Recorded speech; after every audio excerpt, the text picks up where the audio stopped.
Olá, buscadores! Estamos iniciando mais um episódio do programa Leituras para Viver Melhor, programa produzido em parceria da TV Suprem com a editora Teosófica.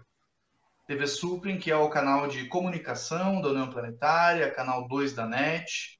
Quem estiver nos acompanhando pelo YouTube já pode deixar o seu like no vídeo e também se inscrever no canal, que ajuda para que possamos produzir mais conteúdos desse tipo.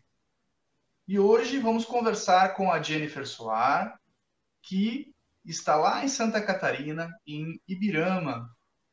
Tudo bem, Jennifer? Tudo bem, tudo certo por aqui. Bacana. Muito obrigado por ter aceitado o nosso convite. Seja muito bem-vinda. Nossa, eu que A agradeço. Jennifer, a Jennifer é graduada em engenharia e ela também é professora de yoga e coordenadora do grupo de estudos teosóficos em Timbó, lá em Santa Catarina. E ela escolheu, para falar a respeito hoje, uma publicação da editora Teosófica intitulada Os Mestres e a Senda, uma obra de autoria de Charles Webster Leadbeater, ou CWL, como o pessoal costuma abreviar. Jennifer, qual sua relação com esse livro? Como é que você conheceu essa obra? Você já leu ele na íntegra? Já leu mais de uma vez? Como que ele impactou você e contribuiu para a sua vida, para viver melhor? Então, o livro Os Mestres e a Senda foi o primeiro contato que eu tive, né, com a Sociedade Teosófica. Na realidade, assim, em 2018, né, eu fiquei sabendo sobre a teosofia e soube que tinha o Get Timbó bem próximo daqui da cidade, em outro local que eu estava. Daí olhei e tal, pensei, vou lá no Get dar uma olhadinha, e elas estavam para selecionar um novo livro para estudo. E a gente colocou alguns na mesa, assim, eu olhei para esse dos Mestres e a Senda e pensei, nossa, esse aqui parece muito legal. E acabou que todo mundo escolheu esse livro para iniciar, né, o estudo naquele ano, que foi em 2018. Então, foi o primeiro livro assim, que eu li, né, quando eu entrei na Sociedade Teosófica e logo já me tornei membro, né, e mexeu muito comigo. Fez muito sentido naquele momento, e relendo ele, eu já reli algumas partes, né, porque eu achei esse livro muito forte, e faz ainda mais sentido. E, claro, eu fui reler agora para poder fazer o bate-papo, lembrar. E interessante que, como a gente está num momento de vida diferente, a mensagem ela vem muito mais forte, e coisas que antes eu não levei muita atenção fazem completo sentido agora. Antes, talvez para mim, assim, passou por batido, sabe? E agora, assim, mexeu ainda mais. E é um livro extremamente forte, ele mexe bastante com o coração. Assim, eu sinto muito meu coração quando eu leio ele. E tira a gente um pouquinho desse mental, né? É muito interessante, assim, a forma como o livro foi feito, a divisão que foi feita, assim, em relação à existência dos mestres, né? O que mais me pegou nesse livro, digamos aqui, o que mais me tocou, foi essa abertura para eu entender sobre a existência dos mestres. Não que eu não acreditasse antes, mas não era algo que estava forte em mim. Então, ter essa certeza no caminho faz com que a gente aprofunde mais, né? E ainda assim, mesmo lendo, às vezes cria-se dúvidas. E agora eu percebo, nossa, mas é fato, é tão certo, né? Assim, eu sinto essa verdade assim de uma forma diferente hoje em dia. Não tenho dúvida em relação à existência dos mestres mais, né? Que no primeiro momento eu ficava, será? Não sei. Tá bem forte, assim, esse livro dentro, né, do meu caminho, da minha jornada. Entendi, bacana. E você está falando dos mestres, né? Mas muitas pessoas que estão nos assistindo talvez não estejam familiarizados, né, com o conceito de mestres na literatura teosófica, né? Ao que a Sim. literatura está se referindo quando fala de mestres, né? Quem são esses mestres? O que você poderia dizer para nossos espectadores, assim, sobre esses seres? Sim. Assim, o que se coloca é que a gente vê que existem, né, dentro da nossa própria vida, né? A gente consegue perceber que existem estágios diferentes de evolução, né? Pessoas, assim, cada um tem a sua particularidade, e a gente consegue perceber que existem pessoas que realmente estão num caminho mais, digamos, de devoção, ou um caminho que inspira, né? Um trabalho para a humanidade. Então, os mestres são pessoas, né? São seres que já evoluíram bastante e estão à disposição do mundo, né? Trazer benefício para o próximo e também fazer esse trabalho de ampliação da consciência, né? Trabalhar os nossos veículos, tanto corpo, mente, né? Todos os outros veículos que a gente vai estudando dentro da teosofia. E são seres, né, que atingiram a iluminação e podem nos guiar no caminho. E o que coloca assim no livro, e eu acho que faz todo sentido, que existe uma escada evolutiva, a gente percebe que cada homem está em um degrau, e a gente pode ser inspirado e auxiliado, assim como a gente pode auxiliar também. Então, os mestres eles chamam como se fossem homens perfeitos, né? Já atingiram um grau muito elevado de iluminação e trabalham em várias hierarquias, né? Eles até dividem, assim, os mestres em relação ao seu trabalho. Sim, bacana. Na literatura teosófica são apresentados esses seres, né, que são chamados também de Mahatmas em outros livros, né? Tem várias nomenclaturas, né? Chohans, Dhyans.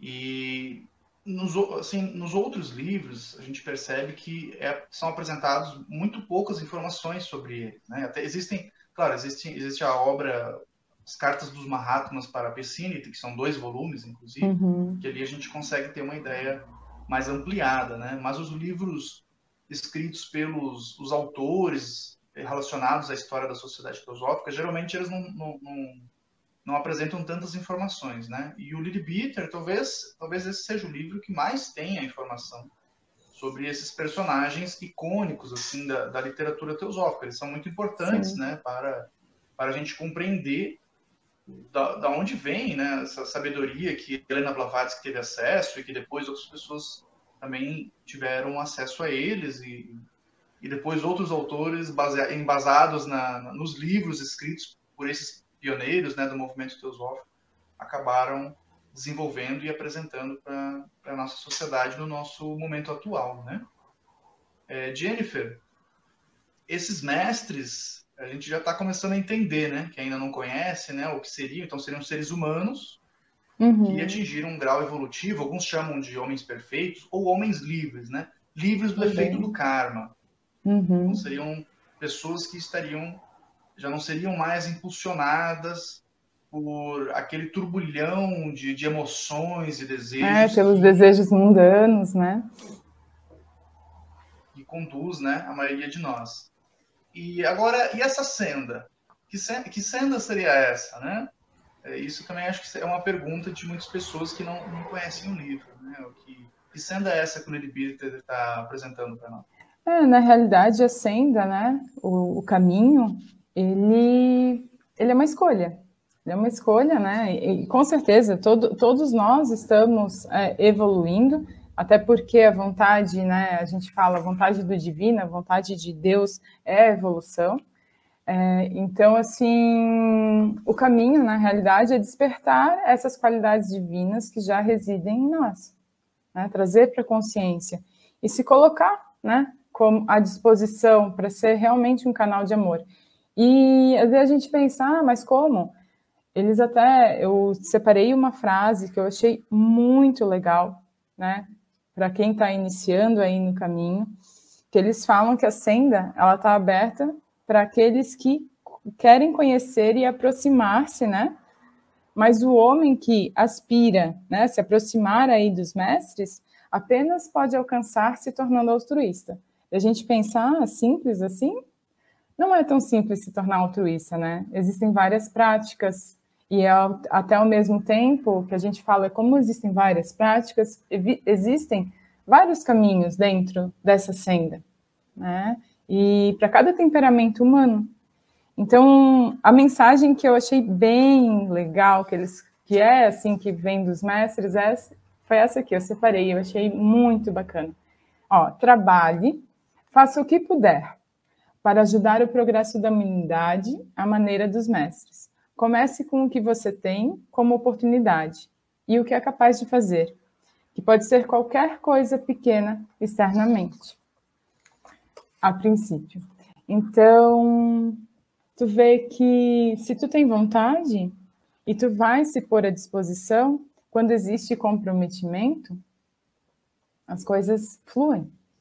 Então, começa com o que tu puder, o que está à tua disposição, que as coisas vão aparecendo no teu caminho.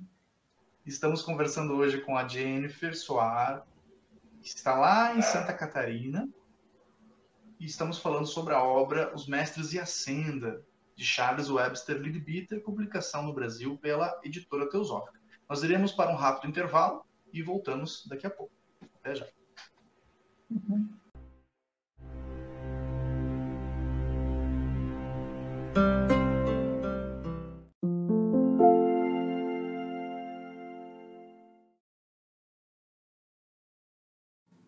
A Editora Teosófica está com uma grande novidade para seus leitores. A revista Sofia, publicação que há quase 20 anos apresenta temas relacionados à espiritualidade, autoconhecimento, religiões, ciência e filosofia, agora está disponível também na versão digital. Nesta nova modalidade, o leitor pode acessar todos os mais de 90 exemplares da revista Sofia já publicados, seja na tela de seu computador, tablet ou smartphone, já que o conteúdo se adapta à tela do dispositivo utilizado. Entre em contato pelos canais da Editora Teosófica para maiores informações e consulte os valores promocionais para quem já é assinante da revista impressa. Editora Teosófica. Livros para viver melhor.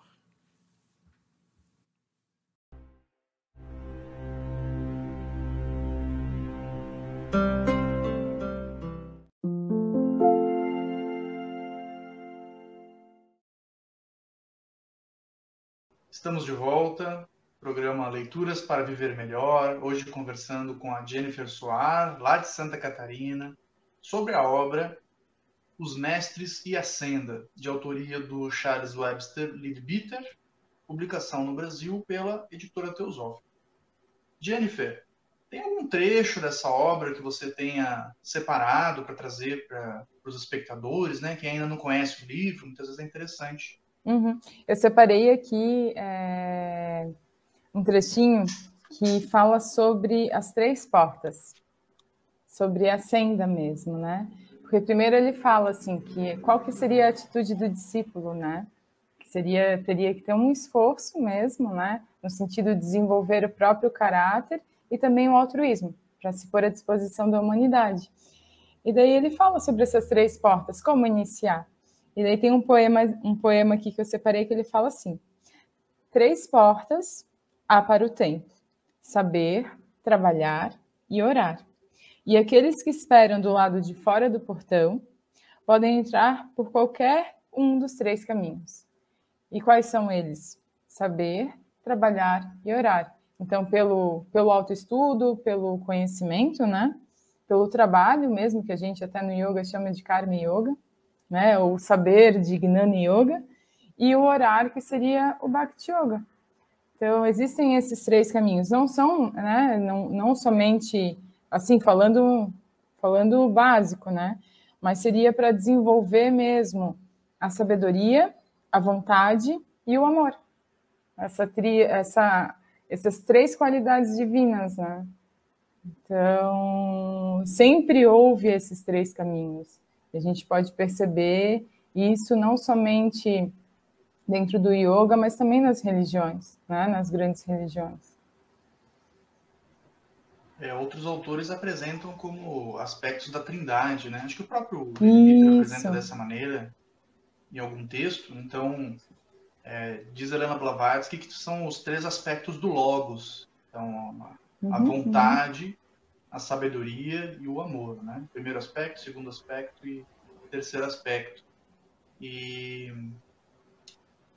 o que você relacionou, né, com a yoga, então a Raja Yoga, que Blavatsky define como a yoga definitiva, digamos assim, né? Ela tem esses 3 aspectos, que é o Jnana Yoga, ou Gnana Yoga, depende da pronúncia, que seria a yoga do conhecimento, né? Então desenvolver a sabedoria. O Karma Yoga, que seria yoga da ação, ou o serviço, como estávamos falando no primeiro bloco, né? A questão de você trabalhar pelo coletivo. E o Bhakti Yoga, que seria a devoção. Então, essa questão do amor, mas não é um amor com apego, relacionado à paixão e à sexualidade, né? Um amor mais devocional, aquele amor espiritual, aquele amor que Jesus tentou ensinar pra gente. Sim. Né? Esse amor incondicional, né? Que a gente ainda, com a mente, a gente não consegue chegar lá. A gente tá tentando, né? Tá tentando. Mas ainda não é tão simples, né, para a maioria de nós. Mas vejam como algo que me chama a atenção é que, claro, estamos falando de 3 aspectos, né, que são fixos, digamos, então, desenvolvimento da sabedoria, do serviço e a devoção, ou o amor incondicional. Mas a maneira como a gente pode desenvolver eles, ela é muito variada, né? Isso, por exemplo, né, o serviço. Aqui que a pessoa vai se dedicar no serviço altruísta. Isso vai ter muita relação com as suas próprias aptidões naturais, com o contexto que a pessoa vive, com as ferramentas que ela tem acesso, com os conhecimentos que ela tem acesso.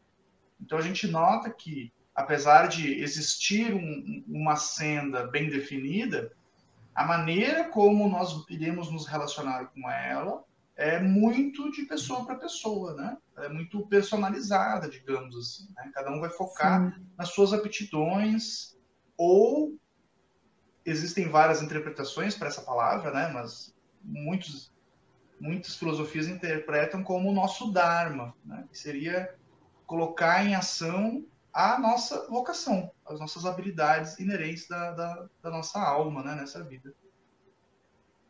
Sim, e eu acredito que é isso mesmo, né? Está muito ligado ao Dharma. Às vezes a gente não sabe qual que é o nosso propósito, né? Mas essas práticas, elas vão fazendo.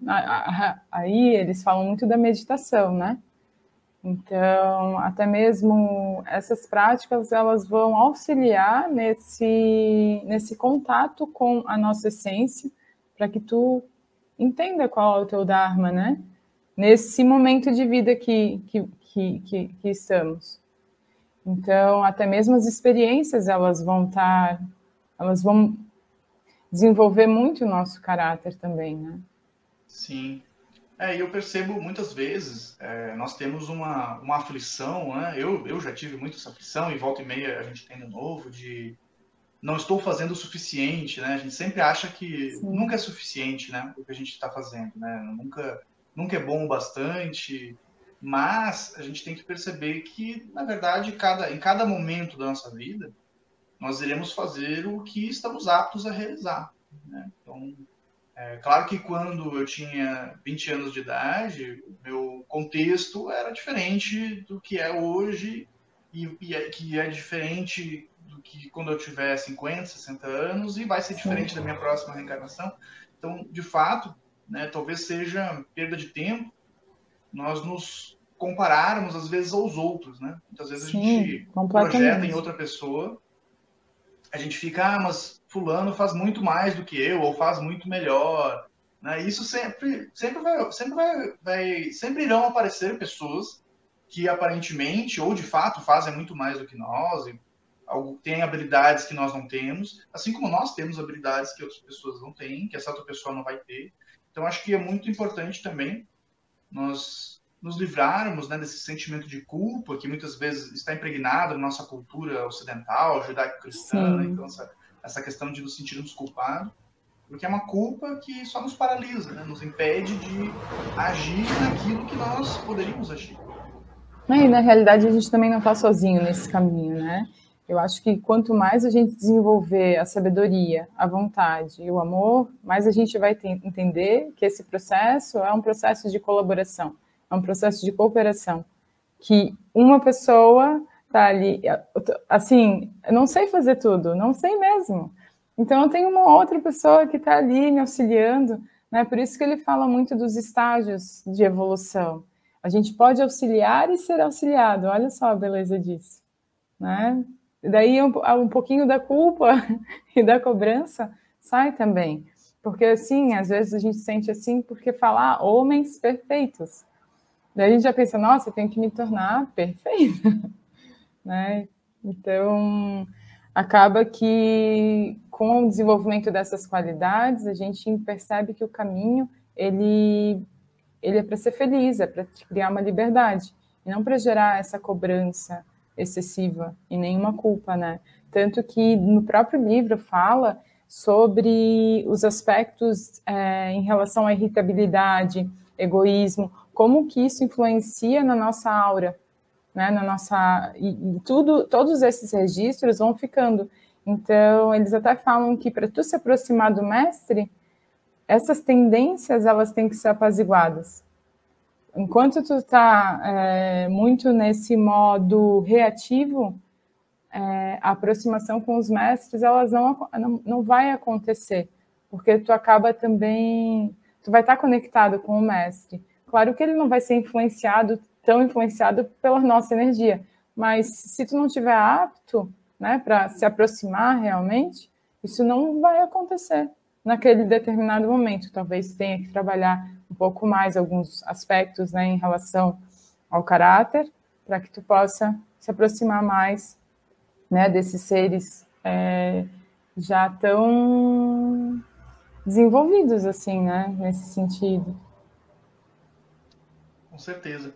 E lembrando que muitos os autores, né, quando eles falam em mestres, também muitas vezes eles estão se referindo a um duplo sentido, né? Eles falam tanto desses homens livres, eu prefiro a palavra homem livre do que homem perfeito, então. porque a gente percebe da maneira como são apresentados que existem hierarquias, né? Então, esses mestres que Blavatsky e outros autores tiveram contato, existiam ainda outros que estavam em hierarquias superiores, né? Estavam mais desenvolvidos. Então a gente nota que essa perfeição é relativa, né? Existe degraus ali em um caminho. Eles são perfeitos em relação a nós, mas existem outros ainda que são mais perfeitos, né?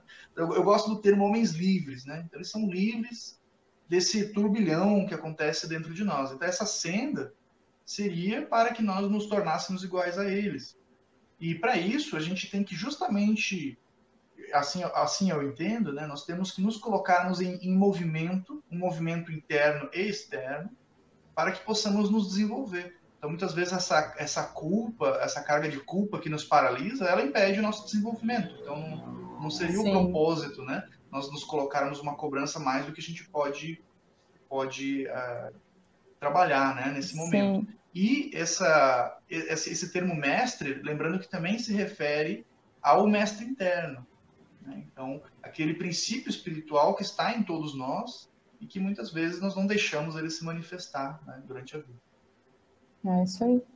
Até eles colocam assim que ninguém é esquecido nessa senda, né? Que também não é pelo próprio... Não, tu não trabalha pelo reconhecimento, né? Então, por mais que às vezes tu acha que as coisas não estão fluindo, enfim, isso na realidade é uma ignorância nossa, né? Este foi mais um episódio do programa Leituras para Viver Melhor. Conversamos hoje com a Jennifer Soar, lá de Santa Catarina, sobre a obra Os Mestres e a Senda. Até o nosso próximo programa.